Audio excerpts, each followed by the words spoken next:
Morning, we are talking about our brains. Do you see that? All ahead of Michigan Science Center's upcoming Brain Day. Dominic Roberto is here today to talk about all of this, and you have some interesting stuff. First of all, thanks for being here. Of course, thanks for having me. This is a little scary to me because you have a brain here, you have a hammer, and you want me to do something, and you got this in your hand. What's going on? So we are going to put a little experiment onto you today, and we are going to see if we can mess with your brain a little bit. Oh, and great. I know we always come on here and we do experiments that might play with your brain, but I'm going to actually try and show you a really cool concept in honor of our Brain Day coming up called neuroplasticity. All right. Now, in order to demonstrate that, first, let's get you all suited up. All right, so I need to just put this on one side of you. Just one side. That's the weird part. That's what's making me wonder what's going on. Excellent. And then we're going to give you a little fake arm on fake this arm, sleeve. all right.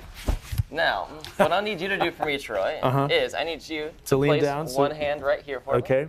There's a hammer right next to my hand. This is what I'm a little concerned about. And then we're going to lean this down right here in front of you, drape this over. Excellent. All right. So now, there we go, perfect. We're going to pretend that these hands Listen, are I both trust yours. you. I have worked with you for a year now. I trust you. Exactly. I'm not going to hurt you, I promise. But right now, we'll see. All right, So now, Troy, I need you to do me a favor, and I need you to just focus on your new hand down there for me. Okay, I'm looking at it. And as I am stimulating both that hand and your hand, I want you to focus on the sensation that you're feeling. Yeah. Now, this is called the rubber hand experiment. And what I was telling you about neuroplasticity is basically your brain's ability to grow and adapt and change. Okay. So your brain will constantly change and prune some neurons, will learn new behaviors. You know, when you go and do the same thing every day, you know, it's kind of the path of least resistance, right? Your brain has these established pathways, whether it's a bad habit or something new. And when you decide to, well, adapt and do something different, your brain actually creates new pathways very quickly. Okay. So as I'm stimulating your hand in this, you should start to develop a bit of a sensation, like this fake hand here. You can feel it when I'm touching it. So how does that feel now that I've been doing this for a little bit? I mean, it feels like you're brushing my hand with a sponge.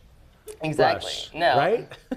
And so through this illusion, even within a minute, your brain is already beginning to adapt and experience this fake hand as your own. All right. A lot of folks who have had, say, an amputation, they can use these kind of experiments to help them adapt to a new prosthetic, or for folks who experience things like phantom limb pain, which is your brain reconfiguring those neurons to be able to adjust. So now, the more I do this, the more it should feel like a salient effect for you. I feel like I think I know where we're headed. You're going to hit this fake hand with a hammer, aren't you? I mean, and and it's going to hurt? I'm going to feel it in the other hand? We'll see. We haven't been doing it for a ton. So, but you do get the sensation like this one in front of you is similar to your own, don't you? Yeah, my brain is seeing that and feeling it.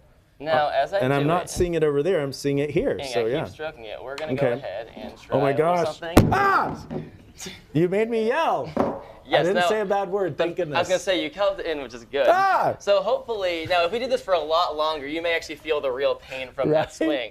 But people can do this with different temperatures, stimulations. It did scare me. It does, yes, it is scary. Why is that? Well, because what happened was your brain was adapting to that sensation by seeing this new one. And your brain was getting a new connection formed. Neurons were building that said, okay, sensations felt by this fake hand are my own. And that neuroplasticity, that plastic or malleable part of your brain, began to adapt really quickly. And so when I swung that hammer, even though you maybe didn't feel the pain since we didn't do it for a ton, your brain still got a little freaked out because it was used to that new one being the source of the sensations for everything else. Absolutely, that is crazy. Let's switch places really quick so they can get the right camera angle on you. But what I did notice is, and I'm holding it still here because you were, there was the sensation. I was looking at this, but I was feeling that brush, which is what I was also seeing here. That's why you put this block there. Absolutely. So then when you hit this hand with the hammer, it did scare me. Absolutely. That is crazy to me. And that shows off that concept. Now, at our Brain Day, there will be lots of booths that talk about other parts of the brain. We have one about addiction, one about sensation, but we also will have one on plasticity, which means folks can come over to the museum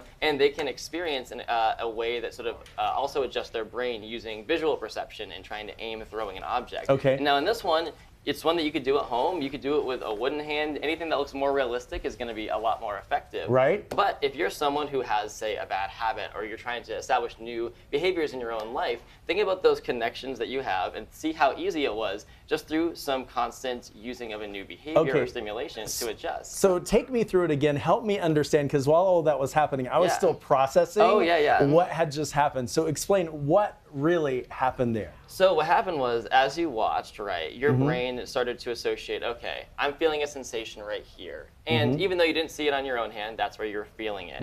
And so the more we created a link between this rubber hand and your own, your brain was saying, all right, well, I guess this new thing in front of me is really the hand, and that's what's experiencing it. Wow. Now, we can do this in other ways, but having an actual physical hand here starts to trick your mind a little easier in order to start to believe it. And so within a minute, you already start to reconfigure some neurons in your brain to think, I guess this is where the sensation's coming from. And I think it is amazing that I didn't try to yell, I didn't try to act scared, but it actually happened. So tell me more, what are some other things that we're going to get to learn on Brain Day? A good event for kids as well, right? Absolutely. Kids and also adults can really enjoy themselves here. Kids will have fun looking at things through microscopes, seeing some of the cool sensation activities that we have there, as well as the plasticity one they have. One of my personal favorites, though, that we do every year, this is a partnership we do with Wayne State when they come on site. It'll be available for general admission, so anyone can come by, and they actually bring real human brains to hold in your own hands while you're there, too. I remember I had a college class where we held brains of, I think they were goat brains, and it was interesting because we actually felt it. So it's an educational thing for the kids.